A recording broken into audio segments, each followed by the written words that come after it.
નમસ્તે મારા પ્યારા બાળકો. હું તમારી ફ્રેન્ડ પન્ના. આપણે કીબોર્ડ પર ટાઈપ કરતા તો શીખી ગયા, પણ શું તમે જાણો છો કે કમ્પ્યુટરની અંદર બીજું શું શું હોય છે?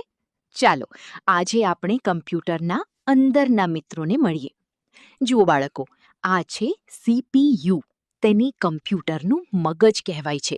જેમ આપણું મગજ આપણને બધું સમજાવે છે, તેમ CPU કીબોર્ડના સંદેશા સમજે છે અને કમ્પ્યુટરને કામ કરવાનો આદેશ આપે છે.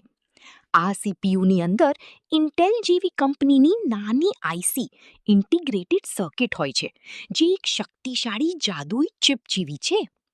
હવે વાત કરીએ યાદશક્તિની.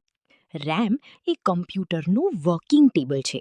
તમે અત્યારે જે કામ કરો છો તે બધું રેમ યાદ રાખે છે. પણ જો તમારે ફોટા કે મૂવીઝ કાયમ માટે સાચવવા હોય તો તેની હાર્ડ ડિસ્ક નામના મોટા કબાટમાં રાખવામાં આવે છે. તે કમ્પ્યુટરનું મોટું સ્ટોરેજ છે. શું તમારે તમારા મિત્રને કોઈ ગેમ આપવી છે તો તમે CD અથવા નાની એવી પેન ડ્રાઈવનો ઉપયોગ કરી શકો. CDને CD ડ્રાઈવમાં મૂકવામાં આવે છે, જ્યારે પેન ડ્રાઈવ તો તમારા ખિસ્સામાં પણ સમાઈ જાય એવી નાની અને સ્માર્ટ છે.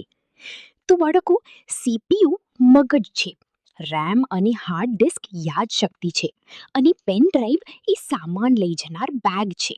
આ બધા ભેગા મળીને આપણા કમ્પ્યુટરને સુપર પાવરફુલ બનાવે છે. આશા છે કે તમને મજા આવી હશે. Happy learning.